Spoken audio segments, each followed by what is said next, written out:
Hello students, bio सिंप्लेज में आपका स्वागत है। हम पढ़ रहे हैं चैप्टर बायोलॉजिकल क्लासिफिकेशन। आज का हमारा टॉपिक है डोमेन्स और किंगडम क्लासिफिकेशन। तो स्टार्ट करते हैं। तो कार्ल वूज नाम के साइंटिस्ट ने 3 डोमेन्स में इस दुनिया के सभी ऑर्गेनिजम्स को डिवाइड कर दिया था। 3 डोमेन बनाए थे उसने। ठीक है। तो उसने क्या किया, सभी इस धरती पे जितने भी ऑर्गेनिज्म हैं, लिविंग ऑर्गेनिज्म, उसको 3 डोमेन में ग्रुपिंग कर दिया उसका। अब वो 3 डोमेन कौन से थे? दैट इज आर्की, बैक्टीरिया और यूकैरिया। ये 3 डोमेन हो गए। आर्किया, बैक्टीरिया और eukarya, these are the 3 domains. तो इसी को कहते हैं 3 डोमेन सिस्टम। क्या कहते हैं इसको? 3 डोमेन सिस्टम कहते हैं। किसने डिस्कवर किया था? कार्ल वूज नाम के साइंटिस्ट ने डिस्कवर किया था, जिसको नेशनल मेडल ऑफ साइंस मिला था 2000 में। उनके कंट्री में, जिस भी कंट्री का वो था, उस कंट्री में वहां पे कोई प्राइज होगा, वो मिला था उसको 2000 में। National medal of science for the discovery of 3 domain system. अब इस डोमेन के अंदर होते हैं हमारे किंगडम। ठीक है। तो अगर आप देख सकते हैं यहाँ पे,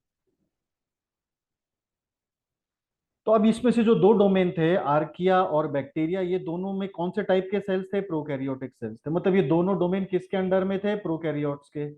और एक डोमेन था यूकैरियोट का, इसलिए इसको नाम दे दिया यूकैरिया। इसको क्या नाम दिया? यूकैरिया। क्योंकि इसके अंदर जितने भी यूकैरियोटिक ऑर्गेनिज्म थे, जितने भी धरती पे यूकैरियोटिक ऑर्गेनिज्म थे, उसको इस डोमेन में डाल दिया, यूकैरिया में डाल दिया। और जितने भी प्रोकैरियोटिक ऑर्गेनिज्म थे, उसको 2 डोमेन में डाल दिया। एक में डाल दिया आर्किया में, और बाकी बैक्टीरिया में।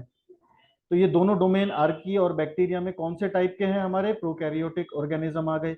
और यहाँ पे कौन से हैं यूकैरिया में? सारे के सारे यूकैरियोटिक ऑर्गेनिज्म आ गए। अब आर्की के अंदर क्या है? डोमेन आर्की में क्या आते हैं? इसमें आते हैं आर्की बैक्टीरिया। इसमें सभी आर्की बैक्टीरिया इसमें इंक्लूड होते हैं। आर्की बैक्टीरिया का मतलब है एंशंट बैक्टीरिया, या इसको आप प्रिमिटिव बैक्टीरिया भी बोल सकते हो। इस धरती पे जो सबसे पहले जो बैक्टीरिया डेवलप हुए थे, उसी को हम कहते हैं आर्की बैक्टीरिया या एंशंट बैक्टीरिया। फिर है बैक्टीरिया। मतलब इन आर्की बैक्टीरिया का थोड़ा सा एडवांस फॉर्म आप इनको बोल सकते हो, मतलब थोड़े बाद में आए थे ये। इसको कहते हैं यू बैक्टीरिया और true bacteria. They are eubacteria और true bacteria. Archaebacteria, eubacteria का हम एक डिफरेंस का एक अलग से हम लेक्चर करेंगे, तो उसको आप देख सकते हैं। ठीक है। फिलहाल हमारा एम है 3 डोमेन सिस्टम को समझना। तो बैक्टीरिया में डोमेन, बैक्टीरिया डोमेन के अंदर कौन कौन है? यू बैक्टीरिया आ गए। सारे यू बैक्टीरिया जो है बैक्टीरिया डोमेन में आ गए। अब आते हैं यूकैरिया। तो ये हमारा जो डोमेन है, तीसरा डोमेन यूकैरिया, इसके अंदर हमारे पास 4 किंगडम है। कौन कौन से? Kingdom protista, kingdom fungi, kingdom Plantae और किंगडम एनिमेलिया। तो ये जो 4 किंगडम है, ये चारों किंगडम किसके? इन चारों किंगडम का डोमेन कौन सा है? यूकैरिया। और यूकैरिया में सब कैसे ऑर्गेनिज्म है? यूकैरियोटिक ऑर्गेनिज्म या यूकैरियोटिक सेल्स इसमें इंक्लूड होते हैं सारे के सारे। ठीक है। चलिए। तो ये तो था हमारा 3 डोमेन सिस्टम, कार्ल वूज ने डिस्कवर किया था। फिर आते हैं, आगे बढ़ते हैं। फिर आया हमारा 2 किंगडम क्लासिफिकेशन। तो जो सबसे पहले आया था वो कौन सा था? 2 किंगडम क्लासिफिकेशन था। तो टू किंगडम क्लासिफिकेशन किसने दिया था? It is given by Carolus Linnaeus. Carolus Linnaeus नाम के साइंटिस्ट ने इस किंगडम को प्रपोज किया था या इन्वेंट किया था। 2 किंगडम बनाए थे उसने। उसने क्या किया, सारे दुनिया के ऑर्गेनिज्म को 2 किंगडम में डाल दिया। सभी को। तो एक किंगडम का नाम दिया प्लांटी, दूसरे का नाम दिया एनिमेलिया। मतलब कार्ल लिनियस के हिसाब से दुनिया में 2 ही टाइप के ऑर्गेनिज्म थे, या तो वो प्लांट कैटेगरी में थे या वो एनिमल कैटेगरी में थे। मतलब या तो उनको पहले जो बैक्टीरिया थे वो भी प्लांटी में ही थे। ठीक है। तो पहले बैक्टीरिया को भी प्लांटी में ही कर, तो जब सेकंड 2 किंगडम क्लासिफिकेशन था, तो इसका मतलब यही था कि इस धरती पे जितने भी ऑर्गेनिज्म है उनको सिर्फ 2 ही किंगडम में उन्होंने डाल दिया, या तो प्लांट में डाल दिया या एनिमल में, प्लांटी में या एनिमल में, एनिमेलिया में। फंगस को भी प्लांटी में ही डाला था पहले। फिर बाद में इसको रिजेक्ट किया गया, इस 2 किंगडम क्लासिफिकेशन को रिजेक्ट करके 3 किंगडम क्लासिफिकेशन को लॉन्च किया गया। 3 किंगडम क्लासिफिकेशन। अब 3 किंगडम क्लासिफिकेशन जो लॉन्च किया था वो किया था अर्न्स्ट हैकल ने। किसने किया था? अर्न्स्ट हैकल नाम के साइंटिस्ट ने 3 किंगडम क्लासिफिकेशन प्रपोज किया या लॉन्च किया। इसके हिसाब से, अर्न्स्ट हैकल के हिसाब से, दुनिया के सभी ऑर्गेनिज्म को 3 भाग में, 3 अलग अलग किंगडम में डाला। वो थे एनिमेलिया, प्लांटी और प्रोटिस्टा। एनिमेलिया, प्लांटी और प्रोटिस्टा, इन तीन में डाल दिया। उन्होंने क्या किया, यूनिसेल्युलर को अलग से कर दिया, प्रोटिस्टा में डाल दिया यूनिसेल्युलर को, ये मतलब किया उन्होंने। ठीक है। फिर बाद में ये भी जो था, ये भी रिजेक्ट हो गया। फोर किंगडम क्लासिफिकेशन भी से भी इसको, ठीक है, थ्री किंगडम क्लासिफिकेशन को एक्सेप्ट ना करके एक नया लॉन्च किया गया, नया किंगडम, फोर किंगडम क्लासिफिकेशन। इसको नाम दिया गया फोर किंगडम क्लासिफिकेशन। अब फोर किंगडम क्लासिफिकेशन जो था, ये डिस्कवर किया था कोपलैंड नाम के साइंटिस्ट ने। किसने डिस्कवर किया था? कोपलैंड नाम के साइंटिस्ट ने डिस्कवर किया था। तो कोपलैंड ने क्या कहा, नहीं भैया हम तीन किंगडम नहीं मानेंगे, हम तो चार किंगडम मानेंगे। तो उन्होंने क्या किया, फिर प्रोटिस्टा में से मुनेरा को अलग कर दिया, प्रोटिस्टा में से मुनेरा को अलग कर दिया। ठीक है। तो चार किंगडम कौन से थे? चार किंगडम थे हमारे पास, Monera, Protista, Plantae, Animalia. Monera, Protista, Plantae, Animalia. तो फिर कोपलैंड ने क्या किया, जो यूनिसेलुलर में से भी प्रोकैरियोट्स को अलग कर दिया, उसका एक अलग किंगडम बना दिया, मोनेरा।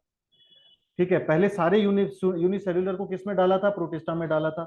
फिर प्रोटिस्टा में से भी यूनिसेलुलर जो प्रोकैरियोट थे उनको अलग करके अलग किंगडम में डाल दिया, वो किंगडम का नाम बना दिया मोनेरा। ठीक है। मेटाफाइटा का मतलब है मल्टी सेल्यूलर प्लांट, मेटाजोआ का मतलब है मल्टी सेल्यूलर एनिमल्स। और प्रोटिस्टा में कौन आ गए बेटा? प्रोटिस्टा में आ गए हमारे यूनिसेल्युलर यूकैरियोट्स, यूनिसेल्युलर यूकैरियोट्स। फिर बाद में जा करके इसको भी रिजेक्ट किया, इससे भी एक नया एडवांस सिस्टम आया, that is called five kingdom classification. Five kingdom classification launch किया फिर बाद में। और यही अभी तक लेटेस्ट है, जो आज हम यूज करते हैं, जो पढ़ते हैं, वो फाइव किंगडम क्लासिफिकेशन ही पढ़ते हैं। और ये अभी तक एक्सेप्टेबल है। अभी तक छह किंगडम क्लासिफिकेशन लॉन्च नहीं हुआ है। अभी जो रिसेंट चल रहा है मार्केट में वो यही है। तो फाइव किंगडम क्लासिफिकेशन किसने दिया था बेटा? फाइव किंगडम क्लासिफिकेशन दिया था हमारे साइंटिस्ट जिसका नाम था R H Whittaker. R H Whittaker नाम के साइंटिस्ट ने इसको लॉन्च किया। ठीक है। अब पांच किंगडम कौन से थे? Monera, protista, fungi, Plantae, animalia. अब इन्होंने क्या किया, पहले जो था, पहले फोर किंगडम क्लासिफिकेशन, और इसमें क्या फर्क है, इसमें एक नया किंगडम जोड़ दिया, फंजाई। ठीक है। तो फोर किंगडम क्लासिफिकेशन और फाइव किंगडम क्लासिफिकेशन में क्या फर्क है कि फोर किंगडम में फंजाई नहीं था। तो विटेकर ने क्या किया, प्लांट में से फंजाई को अलग करके एक नया किंगडम लॉन्च किया जिसका नाम था किंगडम फंजाई। तो इस तरीके से गिनती में ये हो गए पांच। ठीक है। तो मोनेरा, प्रोटिस्टा, प्लांटी, एनिमेलिया तो फोर किंगडम क्लासिफिकेशन में भी थे ये चार किंगडम।